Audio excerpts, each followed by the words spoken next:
കവിഞ്ഞൊഴുകുമി അനുഗ്രഹം നിറഞ്ഞൊഴുകുമി അനുഗ്രഹം കവിഞ്ഞൊഴുകുമി അനുഗ്രഹം നിറഞ്ഞൊഴുകുമി അനുഗ്രഹം എൻ പാപവും ശാപവും ഒഴുകി ദൂരയാ ഞാൻ സൗഖ്യമാ നീതിയാ ദൈവ പൈതലാ യേശുവിൻ സ്വന്തമായി തീർന്നു ഞാൻ എന്നെന്നും കവിഞ്ഞൊഴുകുമി അനുഗ്രഹം നിറഞ്ഞൊഴുകുമി അനുഗ്രഹം.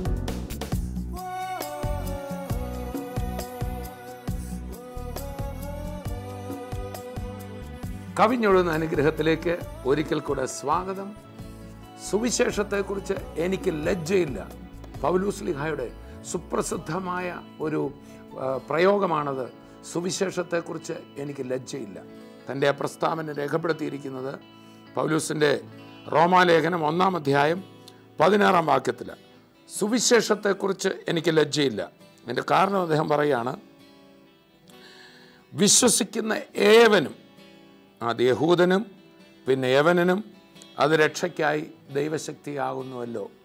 വിശ്വസിക്കുന്ന ഏവർക്കും രക്ഷിക്കപ്പെടുവാൻ, അവർക്ക് രക്ഷ കൊടുക്കുവാനുള്ള ദൈവത്തിൻ്റെ ശക്തിയാണ് സുവിശേഷം. സുവിശേഷത്തിൽ ദൈവശക്തി ഉണ്ടെന്നല്ല പൗലോസ് പറയുന്നത്, മറിച്ച് സുവിശേഷം തന്നെ ദൈവത്തിൻ്റെ ശക്തിയാണ്. നോക്കുക, ദൈവത്തിൻ്റെ ശക്തിയാലല്ലേ സൂര്യനും ഭൂമിയും ചന്ദ്രനും എല്ലാം ഉളവായത്? ദൈവത്തിൻ്റെ ശക്തിയാലല്ലേ നമ്മെ ദൈവം വഹിച്ചിരിക്കുന്നത്? ആ ദൈവശക്തി ഇന്ന് സുവിശേഷത്തിൽ ഉൾക്കൊള്ളിച്ചിരിക്കുക. സുവിശേഷം ദൈവശക്തിയാണ്. അതുകൊണ്ട് തന്നെ പൗലോസ്ലീഹ പറയുന്നു, സുവിശേഷത്തെക്കുറിച്ച് എനിക്ക് ലജ്ജയില്ല. ഈ എപ്പിസോഡിൽ ഈ കർത്താവായ യേശു ക്രിസ്തുവിനെ കുറിച്ചുള്ള സുവിശേഷത്തിൻ്റെ ആ ശ്രേഷ്ഠത, അതിനെക്കുറിച്ച് പറയാനേ ഉള്ളൂ. അതിനെക്കുറിച്ച് പറഞ്ഞാൽ തീരില്ല, അതുപോലെ കാര്യങ്ങളാണ്.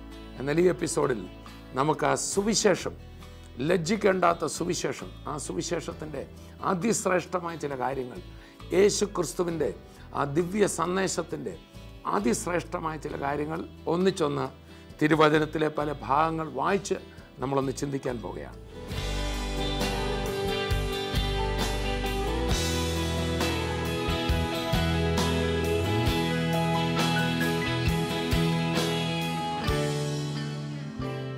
പൗലോസ്ലീഹ പറയുന്നു, സുവിശേഷത്തെക്കുറിച്ച് എനിക്ക് ലജ്ജയില്ല. അതുപോലെ തന്നെ ഇന്നത് കണ്ടുകൊണ്ടിരിക്കുമ്പോൾ നിങ്ങളോട് ഓരോരുത്തരോടും എൻ്റെ വ്യക്തിപരമായ അനുഭവത്തിൽ നിന്ന് പറയട്ടെ, സുവിശേഷത്തെക്കുറിച്ച് എനിക്ക് ലജ്ജയില്ല. ഒരിക്കൽ സുവിശേഷത്തെയും സുവിശേഷകരെയും ഒക്കെ വളരെ ഒരു മോശമായി കണ്ടൊരു വ്യക്തിയെ ഞാനും. വഴിയരിയിലൊക്കെ നിന്ന് സുവിശേഷം പറയുന്നവരെ കാണുമ്പോൾ ഇവർക്ക് വേറെ യാതൊരു ജോലിയില്ലേ? ഇതെന്തൊരു നിന്ദ്യമായ കാര്യമാണ്. ഇവർക്ക് നാണമാകുന്നില്ലേ? ലജ്ജയില്ലേ? മാത്രമല്ല, ഞാൻ അവരെ നോക്കി പുച്ഛിച്ച് ചിരിക്കുമ്പോൾ തന്നെ വഴി നടന്നു പോകുന്ന പലരും ആ കാലങ്ങളിൽ അവരെ നോക്കി ചിരിക്കുകയും പരിഹസിക്കുകയും ഒക്കെ ചെയ്യുന്ന കണ്ടിട്ടുണ്ട്. എനിക്ക് തോന്നുന്നു ഈ കാലങ്ങളിൽ അങ്ങനെയുള്ള പരിഹാസം കുറേ കൂടെ കുറഞ്ഞതുപോലെ എനിക്ക് തോന്നുന്നു. മനുഷ്യർ കുറച്ചുകൂടെ സുവിശേഷത്തെക്കുറിച്ച് അവബോധമുള്ളവരായതുപോലെ എനിക്ക് തോന്നുന്നു. ഞാൻ പറയുന്നത് എൻ്റെ ചെറുപ്പകാലത്തെ കാലമാണ്. അന്ന് ആൾക്കാർ കുറച്ചുകൂടെ സുവിശേഷത്തെയും സുവിശേഷകരെയൊക്കെ നിന്ദിക്കുകയും പരിഹസിക്കുകയും അത് വളരെ മോശമായ ഒരു കാര്യമായി കാണുകയും ചെയ്തിരുന്നു. എന്നാൽ പ്രിയപ്പെട്ടവരെ, ഇന്ന് അനേക വർഷങ്ങൾക്ക് ശേഷം എൻ്റെ ജീവിതത്തിൽ കർത്താവായ യേശു ക്രിസ്തുവിനെ കണ്ടുമുട്ടി ക്രിസ്തുവിൽ നിന്നുള്ള നിരവധി അനുഭവങ്ങൾ പ്രാപിച്ച ശേഷം എനിക്ക് ധൈര്യത്തോടെ പറയാൻ കഴിയും, സുവിശേഷത്തെക്കുറിച്ച് ഞാനും ലജ്ജിക്കുന്നില്ല. കാരണം സുവിശേഷം ചെയ്യുന്ന ശ്രേഷ്ഠമായ കാര്യം ലോകത്തിൽ ഒന്നിനും ചെയ്യാൻ കഴിയില്ല. ലോകത്തിലെ ഇന്ന് ലോക മനുഷ്യർക്ക് എത്ര അനുഗ്രഹപ്രദമാണ്. മനുഷ്യൻ എത്ര അധികമായി ശാസ്ത്രത്തിൽ വളർന്നു, ശാസ്ത്രീയ കണ്ടുപിടുത്തങ്ങൾ വളർന്നു. ഇന്ന് ഞാൻ നിങ്ങളോട് സംസാരിക്കുമ്പോൾ ഞാൻ സംസാരിക്കുന്ന ഈ മൈക്ക്, ഇത് റെക്കോർഡ് ചെയ്തുകൊണ്ടിരിക്കുന്ന ക്യാമറ, ഇതൊക്കെ ശാസ്ത്രത്തിൻ്റെ വലിയ സംഭാവനകളാണ്. അപ്പോൾ നിശ്ചയമായിട്ട് ശാസ്ത്രം മനുഷ്യന് ചെയ്തത് ഏറ്റവും വലിയതാണ്. എന്നാൽ ശാസ്ത്രത്തിനും ചെയ്യാൻ കഴിയാത്തത്, ഈ ലോകത്തിൽ മനുഷ്യൻ്റെ അറിവിനോ ഏറ്റവും ശ്രേഷ്ഠനായ ഒരു നേതാവിനോ ലോകം കണ്ട ഏറ്റവും വലിയൊരു സാമൂഹിക പരിഷ്കർത്താവിനോ സാമൂഹ്യ പ്രവർത്തകനോ ആർക്കും ചെയ്യാൻ കഴിയാത്തതാ സുവിശേഷത്തിന് ചെയ്യാൻ കഴിയുന്നത്. സുവിശേഷത്തിൻ്റെ ശ്രേഷ്ഠത, യേശു ക്രിസ്തുവിൻ്റെ സന്ദേശത്തിൻ്റെ ശ്രേഷ്ഠത, ക്രിസ്തു മാനവജാതിക്ക് കൊടുക്കുന്ന ആ വലിയ രക്ഷയുടെ ശ്രേഷ്ഠത മറ്റൊന്നിനും നൽകാൻ സാധിക്കുകയില്ല.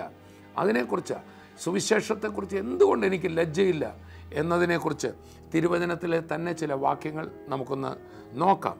ഒന്നാമതായി, ഈ സുവിശേഷം അത് മനുഷ്യൻ കണ്ടുപിടിച്ച ഒന്നല്ല, ഇത് ദൈവം തന്നെ മനുഷ്യർക്ക് വേണ്ടി കൊടുത്തതാണ്. ഏതെങ്കിലും ഒരു സഭയോ ഏതെങ്കിലും ഒരു മതമോ കൂടിയാലോചിച്ച് നമുക്കൊരു നല്ല ഒരു സന്ദേശം ഉണ്ടാക്കണം, നമുക്കൊരു നല്ല ഒരു പ്രബന്ധം തയ്യാറാക്കണം, അങ്ങനെ മനുഷ്യൻ്റെ സ്വയമായ വ്യാഖ്യാനത്തിൽ നിന്നോ മനുഷ്യൻ്റെ കൂടിയാലോചനയുടെ ഫലമല്ല സുവിശേഷം. മറിച്ച് മനുഷ്യന് വേണ്ടി, എന്തിന്? മനുഷ്യൻ ഈ ലോകത്ത് ഉളവാകുന്നതിന് മുമ്പേ, മനുഷ്യരാശി ഉളവാകുന്നതിന് മുമ്പേ മനുഷ്യൻ്റെ വീഴ്ച മുൻകൂട്ടി കണ്ട ദൈവം മനുഷ്യന് വേണ്ടി മുന്നൊരുക്കിയതാണ് സുവിശേഷം. അത് ദൈവത്തിൻ്റെ പദ്ധതിയാണ്, അത് ദൈവത്തിൻ്റെ സുവിശേഷമാണ്. അതിനെക്കുറിച്ചുള്ള ചില വേദഭാഗങ്ങൾ വായിപ്പാൻ ഞാൻ ആഗ്രഹിക്കുന്നു. ഈ റോമാലേഖനം തന്നെ അതിൻ്റെ 1-ാം അധ്യായത്തിൽ നമ്മളിങ്ങനെ വായിക്കുകയാണ്: ദൈവം തൻ്റെ പുത്രനും നമ്മുടെ കർത്താവുമായ യേശു ക്രിസ്തുവിനെക്കുറിച്ച് വിശുദ്ധ രേഖകളിൽ തൻ്റെ പ്രവാചകന്മാർ മുഖാന്തരം മുമ്പുകൂട്ടി വാഗ്ദത്തം ചെയ്ത സുവിശേഷത്തിനായി വേർതിരിച്ച് വിളിക്കപ്പെട്ട അപ്പോസ്തലനാണ് ഞാൻ. ഇപ്പോൾ പ്രവാചകന്മാർ മുഖാന്തരം ഈ സുവിശേഷം മുൻപ് കൂട്ടി വാഗ്ദത്തം ചെയ്തതാണ്. ഇത് ചിലർക്കൊരു ചിന്താഗതിയുണ്ട്, ഈ ക്രിസ്തീയ സന്ദേശം ഈ ലോകത്ത് വന്നിട്ട് ആകെപ്പാടെ 2000 വർഷമല്ലേ ആയുള്ളൂ. നോ, ദൈവത്തിന് ആരംഭമില്ല, അല്ലേ? അപ്പോൾ ദൈവ ഹൃദയത്തിൽ മുന്നമേ തന്നെ ഉണ്ടായിരുന്ന ആ സുവിശേഷം. ഈ സുവിശേഷം പ്രസംഗിക്കുമ്പോൾ, ഈ സുവിശേഷത്തെക്കുറിച്ച് ലജ്ജയില്ല എന്ന് പറയുമ്പോൾ എനിക്ക് അഭിമാനിക്കാൻ കാരണമുണ്ട്, നിങ്ങൾക്ക് അഭിമാനിക്കാൻ കാരണമുണ്ട്. ഇതൊരു മതത്തിൻ്റെ കണ്ടുപിടുത്തമല്ല, ഇതൊരു മനുഷ്യൻ്റെ പ്ലാനല്ല, ഇത് ദൈവ ഹൃദയത്തിലുള്ളതാണ്. പക്ഷേ മനുഷ്യൻ മുഖാന്തരം ഇത് പറഞ്ഞു. ഈ യേശു ക്രിസ്തുവിനെക്കുറിച്ചുള്ള സുവിശേഷം യേശു വന്നപ്പോഴല്ല, പ്രവാചകന്മാർ തന്നെ, ക്രിസ്തുവിന് മുമ്പുള്ള എല്ലാ പ്രവാചകന്മാരും ഈ വലിയ സുവിശേഷത്തെക്കുറിച്ച് സാക്ഷ്യം പറഞ്ഞു. അതുകൊണ്ടാണ് വീണ്ടും ഞാൻ വായിക്കാം: ദൈവം തൻ്റെ പുത്രനും നമ്മുടെ കർത്താവുമായ യേശു ക്രിസ്തുവിനെക്കുറിച്ചുള്ള വിശുദ്ധ രേഖകളിൽ തൻ്റെ പ്രവാചകന്മാർ മുഖാന്തരം മുൻപ് കൂട്ടി വാഗ്ദത്തം ചെയ്ത സുവിശേഷം. ഈ സുവിശേഷം മുമ്പേ കൂട്ടി വാഗ്ദത്തം ചെയ്തതാണ്. ഗലാത്യ ലേഖനം 3-ാം അധ്യായത്തിൽ അതിൻ്റെ 8-ാം വാക്യത്തിൽ നമ്മളിങ്ങനെ വായിക്കുന്നത്: എന്നാൽ ദൈവം വിശ്വാസം മൂലം ജാതികളെ നീതീകരിക്കുന്നുവെന്ന് തിരുവെഴുത്ത് മുൻ കണ്ടിട്ട് നിന്നിൽ സകല ജാതികളും അനുഗ്രഹിക്കപ്പെടും എന്നുള്ള സുവിശേഷം അബ്രഹാമിനോട് മുമ്പ് കൂട്ടി അറിയിച്ചു.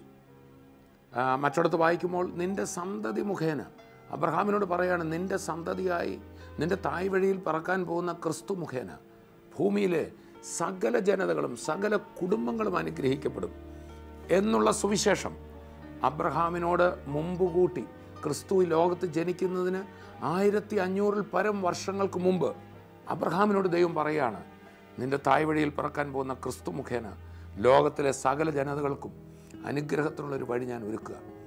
ഈ സുവിശേഷം അബ്രഹാം പ്ലാൻ ചെയ്തതല്ല, ഈ സുവിശേഷം യോഹന്നാൻ സ്നാപകൻ പ്ലാൻ ചെയ്തതല്ല, ഈ സുവിശേഷം പത്രോസും യാക്കോബും യോഹന്നാനും കൂടി ആലോചിച്ചതല്ല, ഈ സുവിശേഷം ഇന്ന് ലോകത്ത് കാണുന്ന ഏതെങ്കിലും ഒരു സഭ, കത്തോലിക്ക സഭയോ പെന്തക്കോസ്ത് സമൂഹങ്ങളോ അല്ലെങ്കിൽ സ്വർഗീയവരെന്ന് പോലുള്ള ഏതെങ്കിലും ഒരു സഭാവിഭാഗത്തിൻ്റെയോ കണ്ടുപിടുത്തമല്ല, ഒരു ക്രൈസ്തവ വിഭാഗത്തിൻ്റെയും കണ്ടുപിടുത്തമല്ല.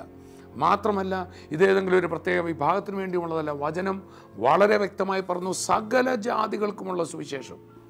ഇത് ദൈവത്തിൻ്റെ സുവിശേഷമാണ്, ഇത് സകല ജാതികൾക്കുള്ള സുവിശേഷമാണ്, ഇത് മുൻപ് കൂട്ടി അബ്രഹാമിനോട് ദൈവം വാഗ്ദത്തം ചെയ്ത സുവിശേഷമാണ്.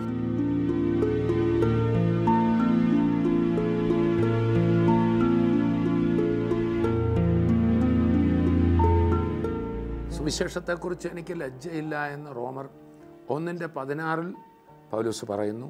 ആ റോമാലേഖനം ആരംഭിക്കുന്നത് ഈ സുവിശേഷം ദൈവം മുമ്പ് കൂട്ടി വാഗ്ദത്തം ചെയ്ത സുവിശേഷമാണ്, പ്രവാചകന്മാരിലൂടെ അത് മുന്നമേ വെളിപ്പെടുത്തിയ സുവിശേഷമാണ്. അപ്പോൾ തന്നെ ഈ റോമാലേഖനം അവസാനിപ്പിക്കുന്നതും സുവിശേഷത്തിൻ്റെ വലിയൊരു ശ്രേഷ്ഠത പറഞ്ഞുകൊണ്ടാണ്. നോക്കൂ, റോമാലേഖനത്തിൻ്റെ അവസാന വാക്യങ്ങൾ റോമാലേഖനം 16-ാം അധ്യായത്തിൻ്റെ 24, 25, 26 വാക്യങ്ങൾ ശ്രദ്ധിക്കുക.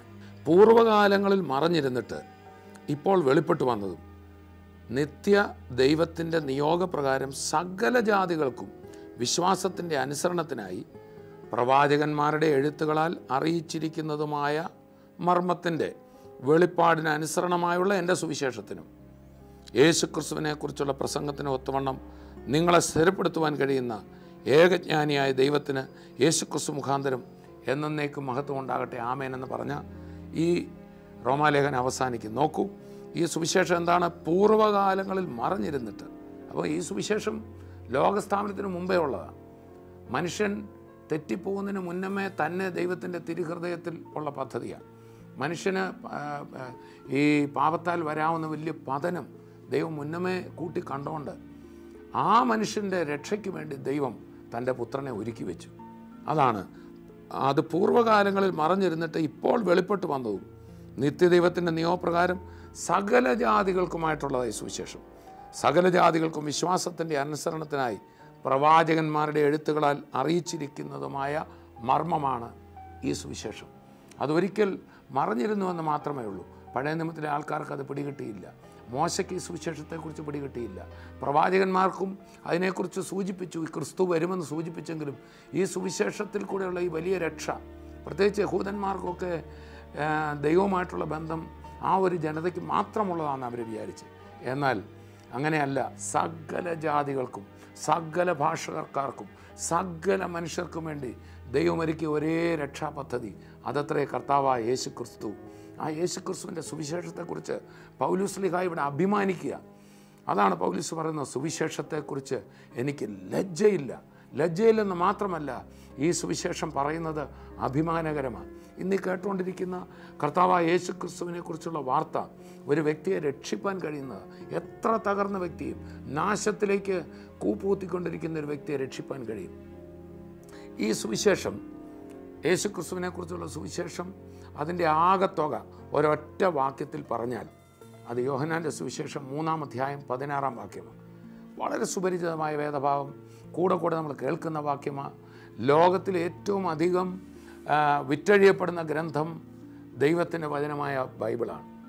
ലോകത്തിലെ ഏറ്റവും അധികം ഭാഷകളിലേക്ക് വിവർത്തനം ചെയ്യപ്പെട്ടതും സുവിശേഷം ഉൾക്കൊള്ളുന്ന യേശുക്രിസ്തുവിൻ്റെ സുവിശേഷം ഉൾക്കൊള്ളുന്ന ഈ പുസ്തകമായ ദൈവവചനമായ ബൈബിളാണ്.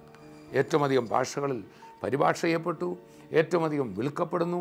അപ്പോൾ തന്നെ അതിലും അധികം ഭാഷകളിൽ, ഈ ബൈബിൾ പൂർണ്ണമായും പരിഭാഷപ്പെടുത്താത്ത ഭാഷകളിൽ പോലും ഏറ്റവും അധികം പരിഭാഷ ചെയ്യപ്പെട്ട ലോകത്തിലെ വാചകം ഏതാണെന്ന് ചോദിച്ചാൽ അത് യോഹന്നാൻ്റെ സുവിശേഷം 3-ാം അധ്യായം 16-ാം വാക്യമാണ്.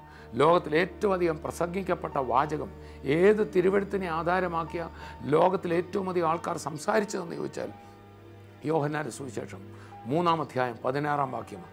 ആ വാക്യം ഞാനൊന്ന് വിളിച്ചു പറയാം. തൻ്റെ ഏകജാതനായ പുത്രനിൽ വിശ്വസിക്കുന്ന ഏവനും നശിച്ചു പോകാതെ നിത്യജീവൻ പ്രാപിക്കേണ്ടതിന് ദൈവം അവനെ നൽകുവാൻ തക്കവണ്ണം ലോകത്തെ സ്നേഹിച്ചു. ആ ഒറ്റ വാക്യത്തിൽ സുവിശേഷത്തിൻ്റെ എല്ലാ കാര്യങ്ങളുമുണ്ട്. സുവിശേഷം കർത്താവായ യേശുക്രിസ്തുവിനെ നൽകി, അതാണ് സുവിശേഷം. ദൈവം നൽകി, ഇത് ദൈവം തുടങ്ങിയതാണ് ഈ സുവിശേഷം. അപ്പോൾ തന്നെ ക്രിസ്തുവിനെ നൽകിയതാണ് സുവിശേഷം. ആർക്ക് വേണ്ടി നൽകി? സകല ലോകത്തിനും വേണ്ടി നൽകി. മാത്രമല്ല, ഈ സുവിശേഷത്തിൻ്റെ എഫക്റ്റ് എന്തുവാ? തന്നിൽ വിശ്വസിക്കുന്ന ഒരുവനും നശിച്ചു പോകയില്ല എന്ന് പറഞ്ഞാൽ ഈ ലോകത്തിലെ വ്യക്തിയുടെ ജീവിതം നശിക്കുകയില്ല, അവൻ്റെ കുടുംബം നശിക്കുകയില്ല, അവൻ്റെ ആരോഗ്യം നശിക്കുകയില്ല, അവൻ്റെ സമാധാനം നശിക്കുകയില്ല.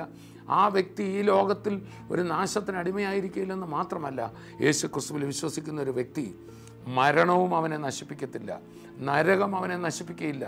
നിത്യത മുഴുവൻ ദൈവത്തിൻ്റെ കൂടെ ആ സൗജന്യമായി നിത്യത മുഴുവൻ ആ മഹാസന്തോഷത്തിൻ്റെ അനുഭവം ആ വ്യക്തിക്ക് ലഭിക്കുക. നോക്കൂ, എത്ര തകർന്ന വ്യക്തിയെയും ഏറ്റവും ഉയർന്ന അവസ്ഥയിലേക്ക് കൊണ്ടുപോകാൻ പ്രാപ്തമാണ് സുവിശേഷം.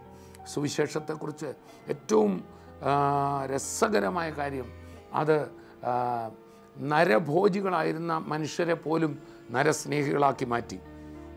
യേശുക്രിസ്തുവിൻ്റെ സുവിശേഷം പറയുന്നിടത്ത് അത്ഭുതങ്ങൾ നടക്കും, രോഗശാന്തികൾ നടക്കും, വീര്യപ്രവർത്തികൾ നടക്കും. അത് കഴിഞ്ഞ് 2000 വർഷമായി തുടർന്നുകൊണ്ടിരിക്കുക. ഇന്നും നമ്മൾ സുവിശേഷം പറയുമ്പോൾ, നിങ്ങൾ എന്നെ കേട്ടുകൊണ്ടിരിക്കുന്ന ഇന്ന് ഇത് കേട്ടുകൊണ്ടിരിക്കുമ്പോൾ തന്നെ ഈ സുവിശേഷം യേശു ക്രിസ്തുവിൻ്റെ വചനം ഇത് കേട്ടുകൊണ്ടിരിക്കുമ്പോൾ തന്നെ ഉയർത്തെഴുന്നേറ്റ കർത്താവായ യേശു ക്രിസ്തു സമീപമുണ്ട്, നിങ്ങളുടെ തൊട്ടരികെയുണ്ട്. ഒന്ന് വിശ്വസിക്കുമ്പോൾ കർത്താവിൻ്റെ അത്ഭുതകരം നിങ്ങളെ സ്പർശിക്കുക. ഈ യേശു ക്രിസ്തുവിൻ്റെ സുവിശേഷം ചെന്ന് സ്പർശിക്കുന്നത് കാതുകളിൽ മാത്രമല്ല, ഈ വചനം ഏറ്റെടുക്കുന്ന ഒരു വ്യക്തിയുടെ ശരീരത്തിലത് വിടുതൽ പകരും, മനസ്സിലത് വിടുതൽ പകരും, കുടുംബത്തിൽ വിടുതൽ പകരും, അവൻ്റെ പ്രവർത്തന മണ്ഡലങ്ങളിൽ വിടുതൽ പകരും. എന്തിനവൻ്റെ തലമുറ പോലും അനുഗ്രഹിക്കപ്പെടും. യേശു ക്രിസ്തുവിൽ വിശ്വസിക്കുന്ന ഒരു വ്യക്തിയുടെ കുടുംബത്തിൽ മുഴുവൻ അത് നിറയും. അതുകൊണ്ടാണ് ആ സുവിശേഷത്തെക്കുറിച്ച് പൗലോസ് ശ്ലീഹ അന്ന് ആ കാരാഗ്രഹത്തിൽ തന്നെ അടച്ച കാരാഗ്രഹ പ്രമാണി പൗലൂസിൻ്റെ മുമ്പിൽ മുട്ടുകുത്തിക്കൊണ്ട് ആ രാത്രിയിൽ അവർ ആരാധിക്കുകയും പ്രാർത്ഥിക്കുകയും ചെയ്തപ്പോൾ ആ കാരാഗ്രഹത്തിൻ്റെ അടിത്തറ കുലുങ്ങി, അവിടെ ഭൂകമ്പമുണ്ടായി, ചങ്ങലകൾ വീണുപോയി, കാരാഗ്രഹ വാതിലുകൾ തുറന്നുപോയി, തടവുകാർ ഓടിപ്പോയി കളയുമെന്ന് വിചാരിച്ച് അവിടെ ഉണ്ടായിരുന്ന കാരാഗ്രഹ പ്രമാണി തന്നെ രാജാവ് പിടിച്ച് കൊല്ലുമല്ലോ എന്ന് പേടിച്ച് ആ വാളെടുത്ത് തന്നെത്താൻ കൊന്ന് ആത്മഹത്യ ചെയ്യാൻ ശ്രമിക്കുമ്പോൾ പൗലൂസ് പറയുക, നീ നിനക്കൊരു ദോഷവും വരുത്തുകരുത്. ഇപ്പോൾ അവരെ ജയിലിലടച്ച കാരാഗ്രഹ പ്രമാണി ചോദിക്കുക, യജമാനന്മാരായ പുരുഷന്മാരെ, ഞാൻ എന്ത് ചെയ്യണം? ഉടനെ പറഞ്ഞ്, കർത്താവായ യേശുവിൽ വിശ്വസിക്കുക, നീയും നിൻ്റെ കുടുംബവും രക്ഷ പ്രാപിക്കും. ഞാൻ പൂർണ്ണമായി വിശ്വസിക്കുന്നു. ആ കാരാഗ്രഹ പ്രമാണി, നമ്മൾ വായിക്കുന്നുണ്ട്, ആ കാരാഗ്രഹ പ്രമാണി കർത്താവിൽ വിശ്വസിച്ചു, സ്നാനപ്പെട്ടു, തൻ്റെ വീടടക്കം കർത്താവിൽ ആനന്ദിച്ചു. തുടർന്ന് താൻ ആത്മഹത്യ ചെയ്തില്ലെന്ന് മാത്രമല്ല, തന്നെ അവിടുത്തെ രാജാവ് കൊന്നില്ല, ആ പടയാളികൾ ആരും ഓടിപ്പോയില്ല. ആ സുവിശേഷം അവിടെ വ്യാപരിച്ചപ്പോൾ അവരുടെ ചങ്ങല വീണിട്ടും ആ പടയാളികൾ ഓടിപ്പോയില്ല. ഞാൻ വിശ്വസിക്കുന്ന ഫിലിപ്പിയയിലെ ആദിമ സഭയിൽ ആ ജയിലിൽ കിടന്ന ആ വലിയ കള്ളന്മാരും കൊള്ളക്കാരും ഒക്കെ ഉണ്ടായിരുന്നു. അവരെല്ലാം കർത്താവിൽ വിശ്വസിച്ചു. നോക്കൂ, സുവിശേഷം എന്തൊരു വലിയ രൂപാന്തരമാണ് ചെയ്യുന്നത്. ആ കള്ളന്മാരെ അത് മാറ്റി, പൗലൂസ് എന്ന കൊലപാതകയെ അത് മാറ്റി, കാരാഗ്രഹ പ്രമാണിയെ അത് മാറ്റി. കള്ളനെയും പോലീസിനെയും ഒരുപോലെ സ്പർശിക്കുന്ന ഒന്നുണ്ടെങ്കിൽ സുവിശേഷം മാത്രമാണ്. മരണ വീട്ടിൽ സുവിശേഷം പ്രസംഗിക്കാം, കല്യാണ വീട്ടിൽ സുവിശേഷം പ്രസംഗിക്കാം, ഒരു ശിശു ജനിച്ചാൽ അവിടെ സുവിശേഷം പ്രസംഗിക്കാം, സഭയിൽ സുവിശേഷം പ്രസംഗിക്കാം, എവിടെയും പ്രസംഗിക്കാവുന്ന വഴിയരികിൽ പ്രസംഗിക്കാം. എവിടെ മനുഷ്യർ കൂടുന്നിടമുണ്ടോ അവിടെയെല്ലാം പറയാവുന്നൊരു വാർത്ത ഉണ്ടെങ്കിൽ അത് സുവിശേഷം മാത്രമാണ്.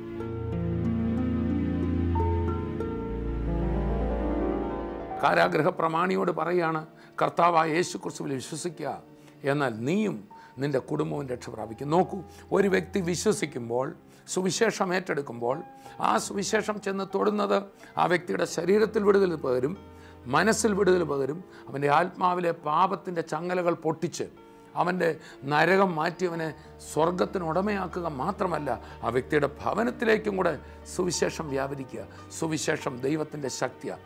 ലോകത്തിൽ ഒരു മെഡിസിൻ, ഒരു മരുന്ന്, അത് ശരീരത്തിലെ രോഗങ്ങളെ ട്രീറ്റ് ചെയ്യാൻ പോരുന്ന മരുന്നുകൾ, ടോണിക്കുകളാകട്ടെ, ഗുളികകളാകട്ടെ, അതുകൊണ്ട് മനുഷ്യർക്ക് സൗഖ്യം കിട്ടുന്നുണ്ട്. ഡോക്ടർമാർ വലിയ സേവനമാണ് ചെയ്യുന്നത്. എന്നാൽ ഒരു ഡോക്ടറും സന്തോഷത്തിന് സമാധാനത്തിനുള്ള മരുന്ന് ഇതുവരെ കണ്ടുപിടിച്ചിട്ടില്ല. മാനസിക രോഗികൾക്ക് ടെൻഷനൊന്ന് കുറയാൻ ഒക്കെ മരുന്നുകളുണ്ട്. എന്നാൽ ഒരു വ്യക്തിക്ക് സകല ബുദ്ധിയെയും കവിയുന്ന ദൈവ സമാധാനം കൊടുക്കാൻ ദൈവത്തിൻ്റെ സുവിശേഷത്തിന് മാത്രമേ കഴിയുള്ളൂ. യേശു ക്രിസ്തു പറഞ്ഞു, ഞാൻ എൻ്റെ സമാധാനം നിങ്ങൾക്ക് തരുന്നു, അത് ലോകം തരുന്ന പോലെയല്ല. മാത്രമല്ല, സന്തോഷ സമാധാനം കൊടുക്കുക മാത്രമല്ല, ഒരു വല്ലാത്ത കടോര സ്വഭാവമുള്ളൊരു വ്യക്തിയുടെ ഹൃദയം മാറ്റാൻ സുവിശേഷത്തിന് മാത്രമേ സാധിക്കത്തുള്ളൂ. നമ്മളുടെ ഈ മാംസളമായ ഹൃദയം മാറ്റിവെക്കൽ ശസ്ത്രക്രിയ നടക്കാറുണ്ട്, ഹൃദയത്തിന് ബൈപ്പാസ് സർജറി നടക്കാറുണ്ട്. എന്നാൽ ഒരുത്തൻ്റെ മനസ്സും വികാരങ്ങളും ചിന്തകളും സ്വഭാവവും ഉൾക്കൊള്ളുന്ന ഹൃദയം എന്ന് നമ്മൾ പറയുന്നവൻ്റെ ഏതോ ഒരു ഭാഗമുണ്ടല്ലോ, അവൻ്റെ ആ വ്യക്തിയുടെ യഥാർത്ഥ സത്ത, ആ വ്യക്തിയെ പൂർണ്ണമായി മാറ്റാൻ കഴിയുന്നത് യേശുക്രിസ്തുവിൻ്റെ സുവിശേഷത്തിന് മാത്രമാണ്. അതാണ് ആഫ്രിക്കയിലെ നരഭോജികൾ. ആ നരഭോജികളുടെ ഇടയിലേക്ക് ഡേവിഡ് ലിവിങ്സ്റ്റൺ എന്ന് പറയുന്ന സായിപ്പ്, UK ഇംഗ്ലണ്ടുകാരനായ മിഷണറി, താന് ആഫ്രിക്കയെക്കുറിച്ച് കേട്ടപ്പോൾ ഇരുളടഞ്ഞ ഭൂഖണ്ഡത്തിൽ മനുഷ്യർക്ക് വിദ്യാഭ്യാസമില്ല, പരസ്പരം കൊല്ലുന്നവർ, മാത്രമല്ല മനുഷ്യരെ കൊന്നു തിന്നുന്ന ആ നരഭോജികളായ ആൾക്കാർ, അവരെക്കുറിച്ച് കേട്ടപ്പോൾ അദ്ദേഹത്തിന് ഡേവിഡ് ലിവിങ്സ്റ്റൺ തൻ്റെ ജീവിതം കർത്താവായ യേശു ക്രിസ്തുവിൻ്റെ സുവിശേഷത്താൽ സ്പർശിക്കപ്പെട്ട ആ ദൈവദാസന് ഒന്ന് മനസ്സിലായി, ഇവരെ രൂപാന്തരപ്പെടുത്താൻ വേറെ ഒന്നിനും സാധിക്കുകയില്ല. അതിന് സാധിക്കുന്ന ഒന്നുണ്ടെങ്കിൽ അത് സുവിശേഷം മാത്രമാണ്. ആ സുവിശേഷവുമായി ഡേവിഡ് ലിവിങ്സ്റ്റൺ അവിടെ ചെന്ന ചരിത്രങ്ങൾ പഠിക്കാൻ സാധിക്കും. ഒത്തിരി പ്രശ്നങ്ങൾ തനിക്കുണ്ടായി. ആരോട് സുവിശേഷം പറയാൻ പോയോ അവരിൽ നിന്ന് ഉപദ്രവങ്ങൾ താൻ നേരിടേണ്ടി വന്നു. എന്നാൽ ഉപദ്രവിക്കുന്നവരോട് ക്ഷമിക്കുന്നത് ആ സുവിശേഷത്തിൻ്റെ പൊരുൾ. അവരോട് ക്ഷമിച്ചെന്ന് മാത്രമല്ല, പതുക്കെ അവരെ തൻ്റെ അടുക്കലേക്ക് ആകർഷിക്കാൻ തനിക്ക് കഴിഞ്ഞു. തുടർന്ന് താൻ അവരെ അക്ഷരം പഠിപ്പിച്ചു, ലിപി ഉണ്ടാക്കി, അവിടെ ഭാഷയ്ക്ക് വേണ്ടതായ ഗ്രാമറും മറ്റുമൊക്കെ കണ്ടുപിടിച്ചു. പല കാര്യങ്ങൾ അദ്ദേഹം മാത്രമല്ല മിഷണറിമാർ ചെയ്തു. അങ്ങനെ എന്ത് സംഭവിച്ചെന്നറിയാമോ? മനുഷ്യരെ തിന്നുകൊണ്ടിരുന്ന വ്യക്തികൾ മനുഷ്യരെ സ്നേഹിക്കുന്നവരായി മാറി. ഇരുളടഞ്ഞ ഭൂഖണ്ഡമെന്നറിയപ്പെട്ട ആഫ്രിക്ക വെളിച്ചം പകർന്ന സ്ഥലമായി മാറി. ഏത് മനുഷ്യനെയും പ്രകാശിപ്പിക്കുന്ന സത്യ വെളിച്ചം ലോകത്തിലേക്ക് വന്നുകൊണ്ടിരുന്നു എന്ന യേശുക്രിസ്തുവിൻ്റെ സുവിശേഷത്തെക്കുറിച്ച് പറയുന്നത്. മറ്റൊരിടത്ത് പറയുന്നു, സെബുലൂനും നഫ്താലി ദേശവും ജാതികളുടെ ഗലീലയും ഇങ്ങനെ ഇരുളിലിരുന്ന ജനം വലിയ വെളിച്ചം കണ്ടെത്തി. കർത്താവായ യേശുക്രിസ്തുവിൻ്റെ ജനനത്തിങ്കൽ ദൈവത്തിൻ്റെ ദൂതന്മാർ ഇങ്ങനെ പാടി, ഇതാ സർവ്വജനത്തിനും ഉണ്ടാവാനുള്ള മഹാസന്തോഷം ഞാൻ നിങ്ങളോട് സുവിശേഷിക്കുന്നു. അത്യുന്നതങ്ങളിൽ ദൈവത്തിൻ്റെ മഹത്വം, ഭൂമിയിൽ ദൈവപ്രസാദമുള്ള മനുഷ്യർക്ക് സമാധാനം. ദൈവത്തിന് പ്രസാദവും മനുഷ്യഹൃദയങ്ങളിൽ സമാധാനവും കൊടുക്കുന്ന യേശുക്രിസ്തുവിൻ്റെ ദിവ്യ സുവിശേഷം. ഈ സുവിശേഷത്തെക്കുറിച്ച് മറ്റൊരു വേദഭാഗത്ത് പറയാം, അത് സമാധാനത്തിൻ്റെ സുവിശേഷമാണ്. സമാധാനത്തിൻ്റെ സുവിശേഷം എന്ന് പറഞ്ഞാൽ യുദ്ധവുമുണ്ട് സമാധാനമുണ്ട്. രണ്ട് രാജ്യങ്ങൾ തമ്മിൽ യുദ്ധത്തിലാണെന്ന് പറയും, എതിർപ്പില്ല, ശത്രുതയില്ല. എന്നാൽ അത് തമ്മിൽ ഒരു ചർച്ചയിലൂടെ അല്ലെങ്കിൽ വെടിനിർത്തൽ കരാറിലൂടെ അവരൊന്നായിത്തീരുമ്പോൾ അവിടെ സമാധാനകാലമായെന്ന് പറയും. അതേ പ്രയോഗമാണ്. കർത്താവായ യേശുക്രിസ്തു മുഖാന്തരം നമുക്ക് ദൈവത്തോട് സമാധാനമുണ്ട്. അതാണ് സമാധാനത്തിൻ്റെ സുവിശേഷം.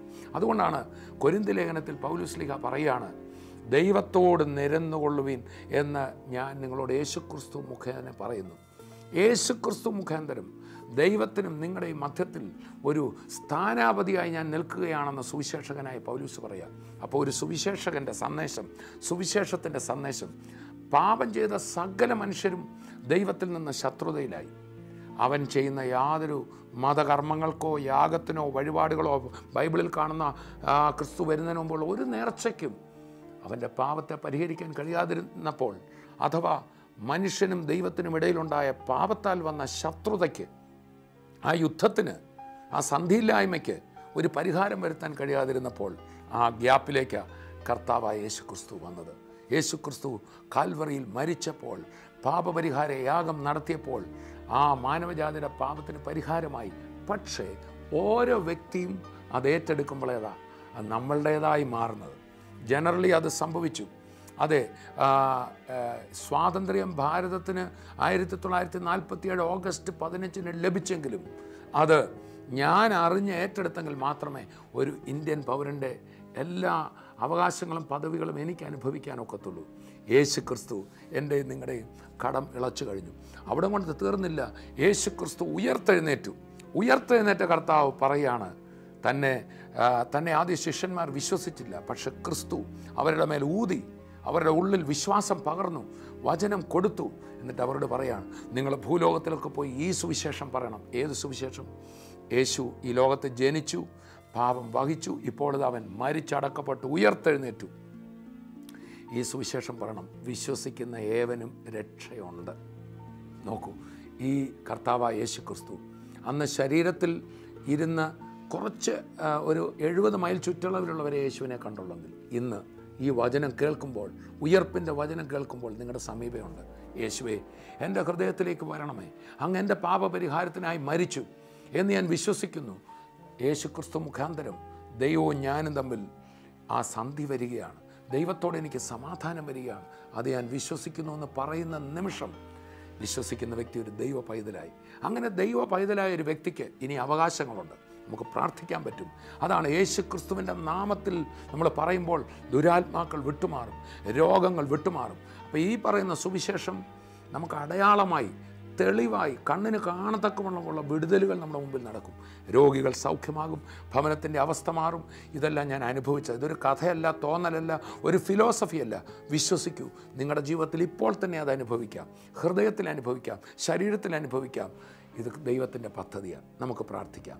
പിതാവേ, ഞങ്ങളങ്ങേ സ്തുതിക്കുന്നു. ഇന്ന് ഈ വചനം കേട്ടുകൊണ്ടിരുന്ന നിൻ്റെ മക്കളെ എല്ലാം നിൻ്റെ കരങ്ങളിൽ ഏൽപ്പിക്കുമ്പോൾ ഈ സുവിശേഷം, ദൈവശക്തിയായ ഈ സുവിശേഷം കേട്ടുകൊണ്ടിരിക്കുന്ന ഓരോരുത്തരിലും, യേശു ഉയർത്തെഴുന്നേറ്റെന്ന് കേട്ട ഓരോ വ്യക്തികളിലും ഇപ്പോൾ തന്നെ കർത്താവേ ദിവ്യസമാധാനം കൊണ്ട് നിറയ്ക്കണം.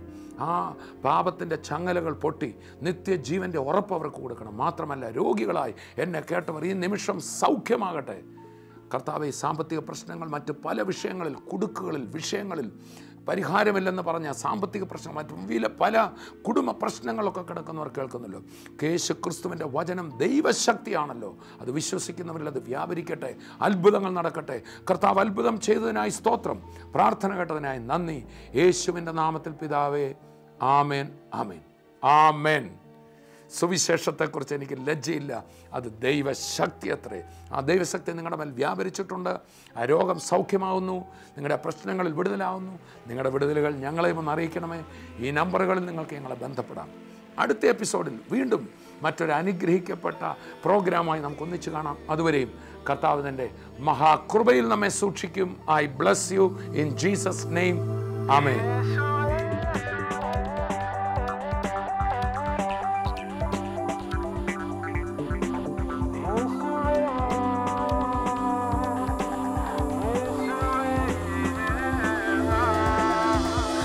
രാജാതിരാജനും കർത്താതികർത്തനും ദേവാദിദേവനുമേ, രാജാതിരാജനും കർത്താതികർത്തനും